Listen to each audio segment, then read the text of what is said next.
I'm Mike Sullivan. We're at Pine Hollow Golf Club in Clayton, North Carolina, and we're here a little bit early, so we're going to talk about what you should do before you play your round of golf.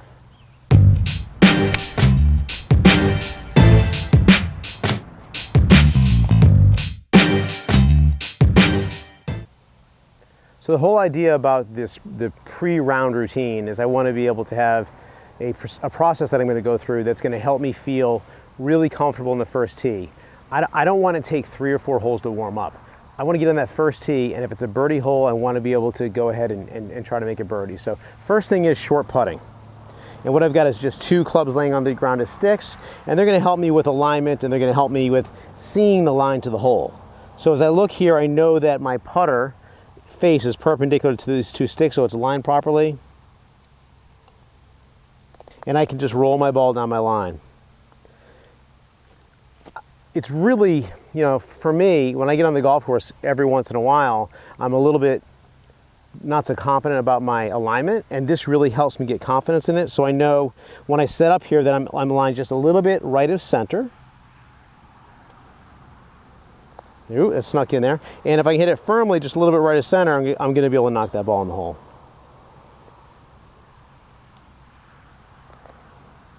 Okay, so after I roll putts for maybe 3 or 4 or 5 minutes with this sort of a setup, I'm going to switch. I'm going to get real target oriented, and I'm going to start putting 3 balls at a tee. I'm going to take the hole out of play, and I'm going to start putting to a tee, and this is how it looks.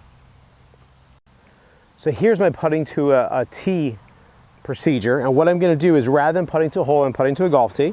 And what I really like about this is it's designed to help make the hole look really, really big. So I'm not sure if you can see it on the camera, but that ball barely missed the tee.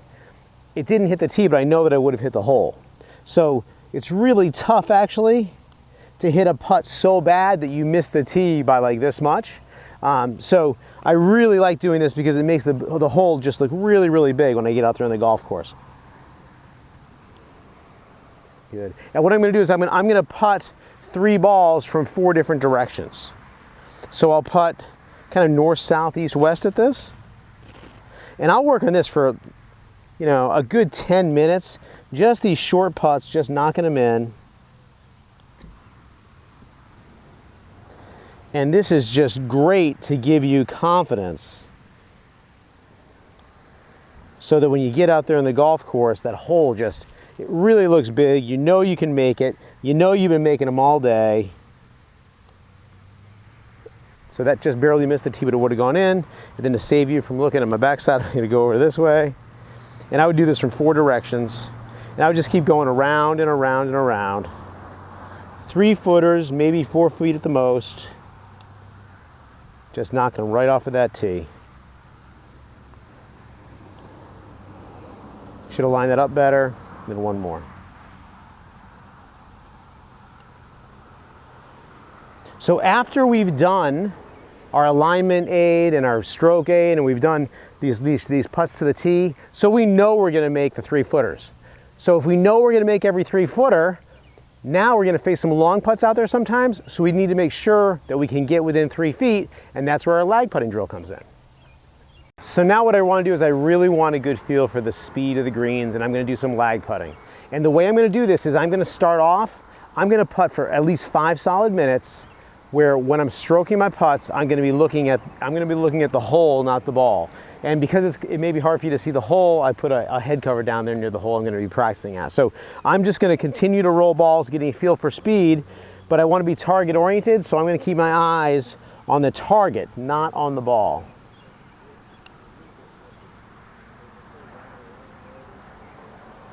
So that speed was pretty good. So now what I'm going to do is I feel like, okay, I'm getting a little bit. This would have been a few minutes into it, and I'm going to try another hole.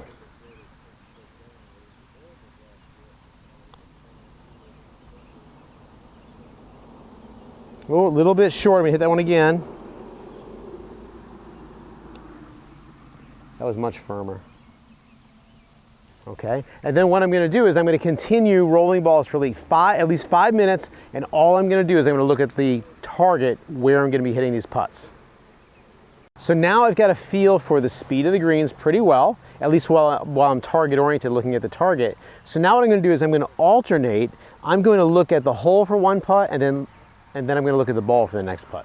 So just like this. So we're going to go to the longer putt here. First one I look at the hole.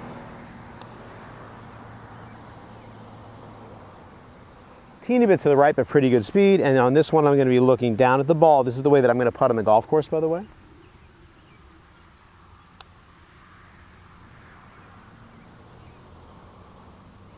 Okay, I'm going to do another one, and now I'm going to make a practice stroke looking at the target, and then my actual putt, I'm going to be looking down at the ball. This is exactly how I putt on the course. That was definitely hard enough. So I'm going to put in about 10 to 15 minutes doing the lag putting routines. Incidentally, I do not spend a lot of time on putts that are between 10 feet and say 20 feet, because that distance is one that usually we're going to get within 3 feet anyway, and it's hard to actually make them. So I want to be really, really good inside of 8 feet, and I want to be really, really good at lagging putts that are longer than say 20 feet. And so now we've got our putting all kind of ironed out, we're going to work over and do a little bit of short game work. Now we're here in the short game area. Incidentally, many golf courses, they do not want us to chip and pitch from the regular practice putting green. So here we've got a special green just for chipping and pitching. So please don't be hitting pitch shots onto your putting green because it'll put ball marks on there. So we're going to do some little chip shots here. And what I'm going to do is just practice to a couple different hole locations.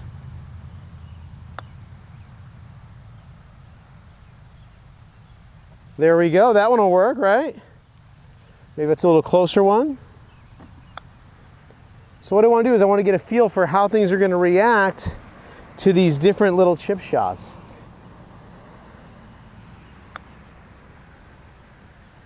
Come on, 2 out of 3. There we go. So once you're done with your chipping, you're going to move on to hitting some pitch shots. So pitching, now I'm going to hit some pitch shots. This first pitch shot is almost a level lie. It's only slightly uphill. And again, I'm going to want to try a couple different targets.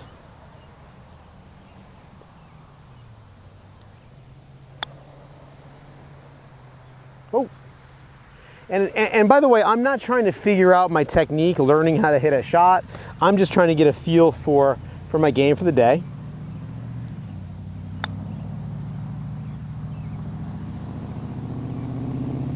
There we go. One more. We're going to go back to that longer hole. And now what I'm going to do is I'm going to actually play this ball down in a little bit of, it's like a little bit of a divot. So this one's going to be a little bit tougher, but I want to get a feel for that too.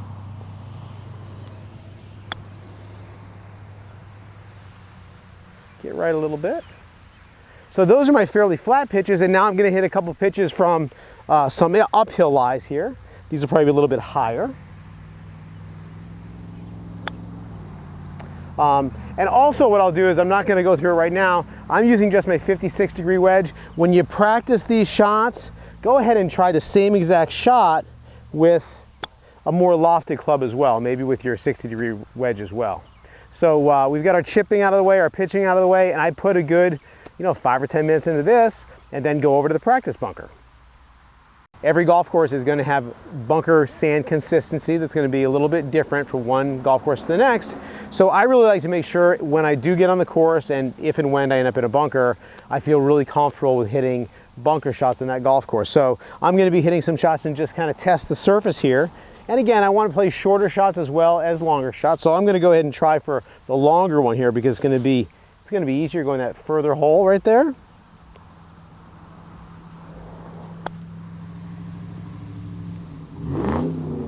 Okay, so that came out pretty nicely. I probably could have taken a little bit more sand. Try another one. There we go, a little more sand. That's a little bit better. So again, we want to spend some time in here. We want to spend 5 or 10 minutes in the practice bunker. So you can see the time you need to really get prepared is starting to add up. Now I'm actually feeling a little bit warm. I actually have a little bit of a sweat going, and we're going to head over to the driving range and hit some full shots before we head back over to the tee box. So before we get started hitting balls, I want to do a little bit of light stretching. I do already feel like I'm pretty loose, but I'm going to show you what I would do if I was not loose. I want to get the club moving a little bit. I want to get my muscles moving a little bit, slightly warm before I loosen up. So what I'm going to do is I'm going to grab a couple of irons and just slowly swing them together. So they'll be like a weighted club. Really slow. Just kind of stretch things out. Now that I'm getting warmer, this is nice because it helps warm you up as well as it helps stretch out your muscles. After I've got a good amount of those in, maybe for 30 seconds or 45 seconds, what I'm going to do is I'm going to alternate doing a couple of yoga type poses where I'm going to do a full fold where I'm just going to go ahead and bend down from my waist as far as I can. I can feel my hamstrings start to really stretch out and my lower back stretching out. I'm just going to hang down. I'm gazing at my knees right now. And I'm going to move up into a half fold. We're going to have my hands on just below my knees, just on my shins, and I'm continuing to move my rear end behind me, stretching out my hamstrings and my legs. Then back down to a full fold. And I can really feel this stretching out, and I'm pretty warm. And then back again to my half fold. Okay, then as I get started swinging the club, I'm going to start with a short club. So I'm going to get rid of these longer clubs. I'm going to grab a wedge.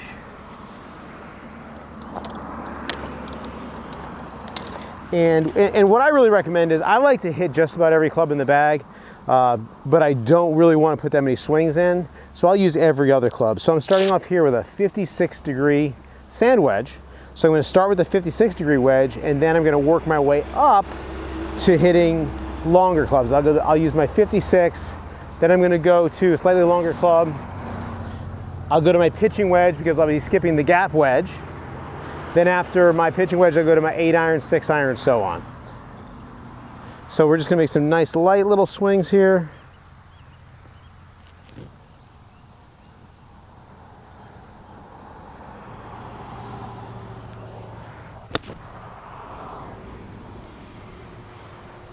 So a little bit heavy. All I'm trying to do is get loose here. I'm not going to take two or three more swings before I put an alignment aid down.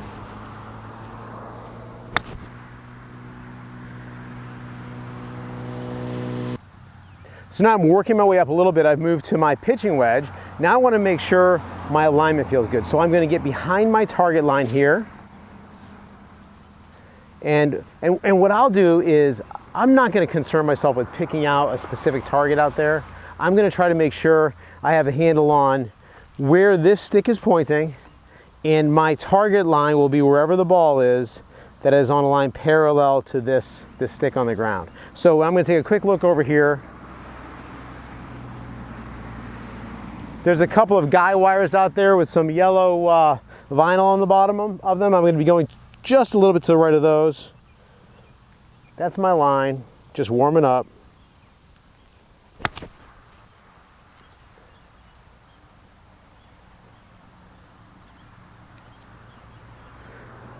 So then what again I'm going to do, I'm going to hit 4 or 5 pitching wedges, 4 or 5 8-irons, 4 or 5 6-irons, work through my irons, and then when I get to my hybrid, I have one hybrid. So I'll hit my 3 hybrid, I'll hit my 3 wood, and I'll take 3 or 4 swings with the driver. Then what I'm going to do is head back to the putting green, roll putts for 2 minutes, and then I'm going to feel like I'm ready to go. Here we are on the first tee, and I'm about ready to get started. So I'm really glad that I get a chance to warm up.